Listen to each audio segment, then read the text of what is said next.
काही कॅन्सरमध्ये किमोथेरपी आपल्याला लागतही नाही, तर मग त्या पेशंट्समध्ये आपण कॅन्सर कसा ट्रीट करतो?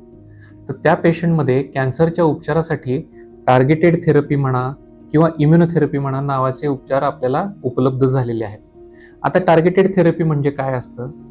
आपण कुठलाही कॅन्सर जर कन्सिडर केला तर त्या कॅन्सरच्या एक इंडिव्हिज्युअल प्रत्येक पेशीच्या पृष्ठभागावरती काही अँटेना असतात. आम्ही आमच्या भाषेमध्ये त्याला रिसेप्टर्स म्हणतो, किंवा प्रथिन असतात, प्रोटीन्स असतात, की जे प्रोटीन एखाद्या ठराविक कॅन्सरसाठी स्पेसिफिक असतात.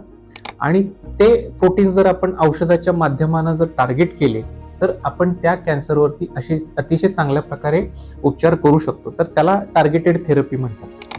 तर त्या ज्या टार्गेटेड थेरपी असतात त्या आपण दोन प्रकारे देऊ शकतो. एक तर सलाईनच्या माध्यमातून, म्हणजे इंट्राव्हिनसली किंवा गोळ्यांच्या स्वरूपामध्ये तोंडाने घेण्यासाठी. आणि ह्या टार्गेटेड थेरपीजमुळे किमोथेरपीमधून जे काही उत्पन्न होणारे साईड इफेक्ट्स असतात ते पूर्णपणे टाळले जाऊ शकतात. कॅन्सरची मोर इफेक्टिव्हली किंवा अधिक परिणामकारक दृष्ट्या आपण उपचार करू शकतो. आणि त्यातून होणारे जे काही साईड इफेक्ट्स असतात तेही कमी झालेले असतात.